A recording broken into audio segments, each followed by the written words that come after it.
Hi there.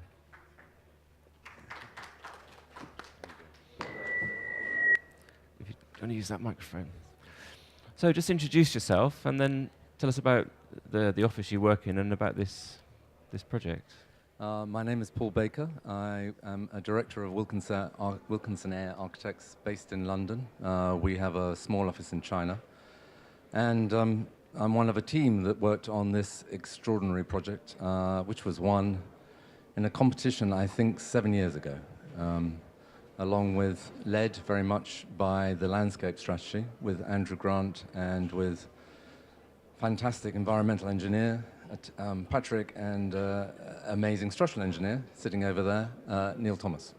Tell us a bit about it then. I mean, it's a garden, isn't it? But it has these two different striking structures of the greenhouses and then these super tree structures. Tell us about the greenhouses, first of all. We had worked, I think part of the original story was the selection of the team, and Andrew Grant pulled us all together, having been approached by national parks to enter this competition. And I think whilst there was no fit, the brief for the conservatories was very standard and very specific about the light and the humidity. Everything else was entirely open. So there was no actual requirement for them to be two shapes, two buildings.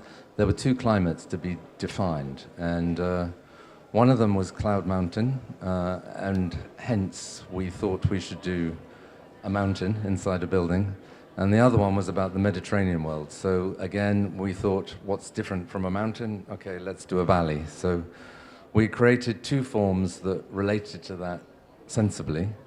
The story of sustainability is partly represented by the super trees. We had to expel a lot of hot air. Eventually we came around to the concept of a biomass boiler fueled by the cuttings of the rain trees around the streets of Singapore. Hence we needed some flues. Andrew was very keen on the idea of making more than just a very flat piece of reclaimed land, animating it in some way, to compete with the quantity of development that's going to happen all the way around it. So the integration of the conservatory thought, the mechanics of the conservatory, helped to generate the idea of the super trees. So they're almost like chimneys in a way then? Two or three of them are chimneys and flue extracts. They also create shade and, apart from anything else, are beautiful planted gardens. But the idea of the two being linked and, to some extent, being able to tell the stories of how the conservatory works through the analogy of the super trees and how they function is part of that. And tell us about the experience of working on the project, of working in Singapore. It's on reclaimed land, isn't it? It is reclaimed land, yeah. It's pretty spectacular and unusual for a garden, isn't it, of this scale?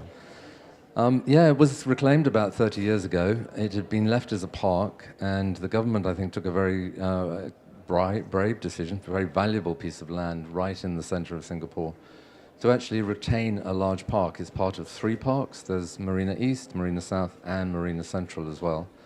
This is the first one to be established, and I think their belief was that by keeping a park and actually pushing it into the center of the plot, they started to increase the retail value, the commercial value of the perimeter. I think the Central Park analogy is quite often used. So I think they had some very good foresighted thoughts about how to make this a special place. But you're right, reclaimed land is difficult. It's quite easy to put heavy buildings on reclaimed land because you put a lot of weight on top.